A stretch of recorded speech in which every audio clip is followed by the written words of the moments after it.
Be ready. Let's start. Bharat सरकारने 2019 साली बेरोजगारीच्या अनुषंगाने एक अहवाल प्रकाशित केला. सरकारी यंत्रणांनी सर्वेक्षण करून तयार केलेला हा अहवाल होता. त्यानुसार भारतातील बेरोजगारीच्या दराने उच्चांक गाठला होता.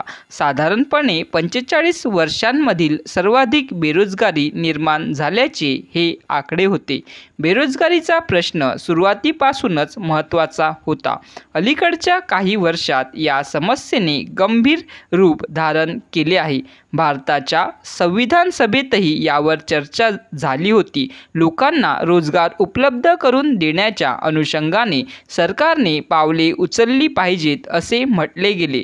त्यासाठीची तरतूद मूलभूत हक्कांच्या विभागात होऊ शकली नाही, मात्र मार्गदर्शक तत्त्वांमध्ये तिचा समावेश झाला. संविधानाचा 41वा अनुच्छेद कामाच्या आणि शिक्षणाच्या बाबतीत हक्क देण्यासाठी राज्यसंस्थेने कायदे करावेत असा उपदेश करतो. विकलांगता, बेकारी, वार्धक्य इत्यादी कारणांमुळे हलाखीचे जिणे वाट्याला आले असेल तर त्या व्यक्तीला लोकसहाय्य मिळावे यासाठी राज्यसंस्थेने तरतूद करावी. थोडक्यात हा अनुच्छेद प्रामुख्याने 3 बाबींविषयी भाष्य करतो. 1. रोजगाराचा हक्क, 2. शिक्षणाचा हक्क आणि 3. लोकसहाय्याचा हक्क. परिच्छेद. संविधानाच्या या अनुच्छेदामध्ये हा हक्काचा उल्लेख असला तरी सुरुवातीला नेहरू अहवालात 1928 वृद्ध, बेरोजगार, शेतकरी, माता अशा सर्व घटकांच्या मदतीसाठी तरतुदी असल्या पाहिजेत असे म्हटले होते. कराची अहवालात 1931 हाच मुद्दा अधोरेखित केला होता. M.N. रॉय यांनी 1944 साली भावी संविधानाचा एक मसुदा सादर केला होता. त्यातही बेरोजगारीच्या प्रश्नाला संविधानिक चौकटीत संरक्षण देण्याची आवश्यकता प्रतिपादित केलेली होती.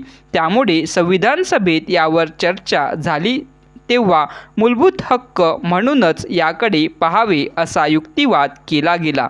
मात्र व्यावहारिकदृष्ट्या हे शक्य होईल का यावर एकमत झाले नाही. त्यामुळेच 41व्या अनुच्छेदात राज्याच्या मर्यादित आर्थिक क्षमतेच्या चौकटीत या हक्कांविषयी भाष्य आहे. अर्थातच ही मोठी मर्यादा आहे की रोजगाराचा हक्क मूलभूत हक्क होऊ शकला नाही, कारण सर्वांना हमी देणे केवळ अशक्य होते. त्यामुळे मार्गदर्शक तत्त्वांमध्ये याचा समावेश केला गेला. अर्थात त्यासाठी कायदेशीर पावले उचलली आहेत. उदाहरणार्थ, महात्मा गांधी रोजगार हमी योजना कायदा ही योजना अतिशय महत्त्वाची आहे. वर्षभरातील 100 दिवस काम देण्याची हमी या योजनेमुळे मिळते. त्यासाठीचा मोबदला निश्चित केलेला आहे. या योजनेच्या अंमलबजावणीत अनेक त्रुटी राहिलेल्या असल्या तरी या योजनेमुळे उदरनिर्वाह होऊ शकेल इतपत पैसे लोकांना मिळते. स्त्रियांचा सहभागही या योजनेत लक्षणीय होता. योजनेचा लाभ मिळणाऱ्या कामगारांमध्ये अनुसूचित जाती आणि जमातीमधील कामगारांचे प्रमाणही अधिक होते. गेल्या काही वर्षात मात्र ही योजना प्रभावीपणे राबविली गेली नाही. या योजनेतील कमतरता दूर करून परिणामकारक अंमलबजावणी करण्याची नितांत आवश्यकता आहे. देशातील लाखो लोकांचे आयुष्य बदलण्याची क्षमता या प्रमुख योजनेमध्ये आहे.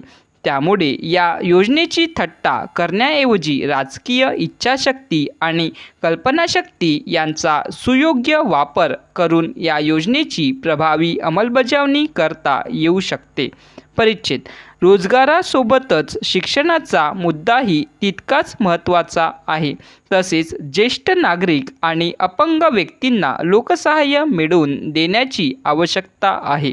2007 साली ज्येष्ठ नागरिकांना सहाय्य मिळावे याकरता कायदा केला गेला होता. आजही अनेक ज्येष्ठ नागरिकांची अवस्था बिकट आहे. रोजगार मिळू शकेल असे शारीरिक कष्टाचे काम ते करू शकत नाहीत आणि पुरेसे सहकार्य त्यांना समाजाकडून मिळत नाही. सरकार अनेक बाबतीत अपुरे पडते. त्यामुळे रोजगार, शिक्षण आणि लोकसहाय्याचा मुद्दा पटलावर आणण्याची आवश्यकता आहे. स्टॉप.